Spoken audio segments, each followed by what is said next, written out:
এই মাসটিতে আল্লাহ সুবহানাহু ওয়া তাআলা বান্দাকে দিয়ে কিছু আমল করায় নিতে চান। বান্দা আল্লাহ সুবহানাহু ওয়া তাআলার কাছ থেকে মাগফিরাত এবং নাজাত লাভের বিরাট এক সুযোগ এই মাসে লাভ করে থাকে। আমরা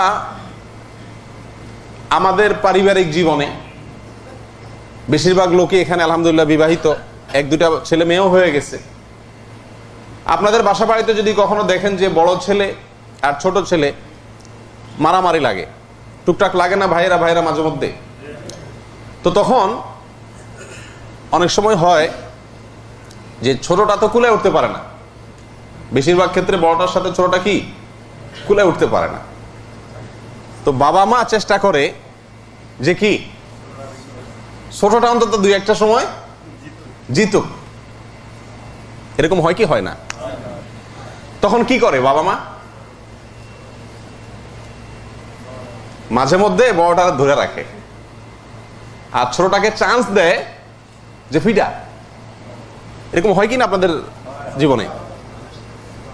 যারা বিয়ে শাদী করেন না তারা কিভাবে বুঝবে, কিন্তু নিজেরাও তো ছোটখাটো ছিলেন, দেখছেন এরকম হয় কি না? যখন অভিভাবক দেখে যে আমার বড় ছেলেটা সব সময় ওর গায়ের জোর দিয়া ছোটটারে কুপকাত করে, বেচারার মনটা খারাপ, একবারও জিততে পারে না, তো কোনো কোনো সময় দেখা যায় যে বাবা মা বড়টারে ধরে রাখে আর ছোটটার ইশারা দেয় দে মার, তো এটা ধুমসে কয়েকটা মারার পরে খুব খুশি হয়, এরপর আবার ধরে রাখে, পালায় যাওয়ার সুযোগ দেয়। এরকম হয় কি হয় না? আল্লাহ সুবহানাহু ওয়া তাআলা আমাদের বাবা মাদের চাইতে আমাদের প্রতি অনেক বেশি দয়াশীল, অনেক বেশি মায়া করেন, অনেক বেশি আদর করেন। আল্লাহ তাআলা চান আমাদের সঙ্গে শয়তানের যে কুস্তি, আমাদের সঙ্গে শয়তানের যে লড়াই, আমাদের সঙ্গে শয়তানের যে যুদ্ধ, এই যুদ্ধে আমরা যেন জিতে যাই, শয়তান যেন হেরে যায়। কিন্তু শয়তান শক্তিশালী, সে বয়সে আমাদের চাইতে অনেক বড়, অনেক শেয়ানা, অনেক সিনিয়র, আমরা জুনিয়র, আমরা দুর্বল, আমরা বয়সে ছোট, আমরা বুঝি না, সে বুঝে। সেজন্য আমরা বেশিরভাগ সময় তার কাছে কুপকাত হয়ে যায়, তাকে কুপকাত করতে পারি না। ঠিক না ঠিক? প্রিয় দিনী ভাইরা, উর্দু ভাষার একজন কবি বলেছেন চমৎকার, আরে ये कुश्ती तो है उम्र भर की, कभी वो दबा ले कभी तू दबा ले। अरे ये कुश्ती तो है उम्र भर की, শয়তানের সঙ্গে ইমানদারের লড়াই, এটা তো সারা জীবনের লড়াই, ঠিক না?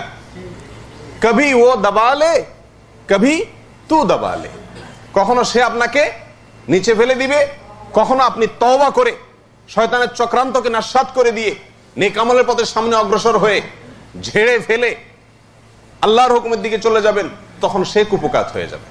ঠিক না ঠিক?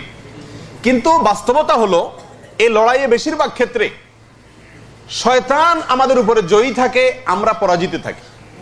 সম্মানিত দিনী ভাইরা, আল্লাহ সুবহানাহু ওয়া তাআলা রমাদানুল কারীমে ওই বাবা মা যেরকম বড় সন্তানটাকে ধরে রেখে ছোটটাকে জিতার সুযোগ করে দেয়, আল্লাহ সুবহানাহু ওয়া তাআলা এই রমজান উপলক্ষে শয়তানকে, আমাদের চিরশত্রু ইবলিসকে শৃঙ্খলাবদ্ধ করে ফেলেন। অসুফিদাতিশ শায়াতিন, শয়তানদেরকে রমজান উপলক্ষে আল্লাহ তাআলা কি করেন ভাই? শেকল দিয়ে বেঁধে ফেলেন। উদ্দেশ্য কি? যেন আমরা যে কুস্তি সারা বছরে হয়, 11 মাসের কুস্তিতে বেশিরভাগ ইবলিসই জিতে, আমরা হারি, কিন্তু এই একটা মাসে অন্তত ইবলিসকে যেন আমরা হারাতে পারি। কথা বুঝে আসছে ভাই? সেজন্য আল্লাহ সুবহানাহু ওয়া তাআলা ইবলিসকে কি করেন? ধরে রাখেন যে 11 মাসের প্রতিশোধ এ মাসে উঠায় নে বান্দা। আল্লাহু আকবার। প্রিয় দিনী ভাইরা, এর পরেও যদি রমাদানুল করিম আসে আর আমরা ইবলিসকে জিতাই দেই, আমরা জিততে না পারি, এর চাইতে হতবাগা, এর চাইতে কপাল পড়া আর কিছু হতে পারে?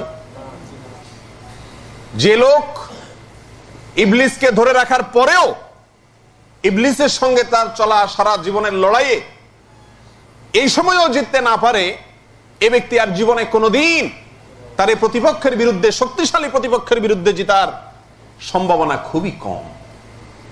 আল্লাহ তাআলা আমাদেরকে শয়তানকে হারাবার তৌফিক দান করেন এই বরকতের মাসে।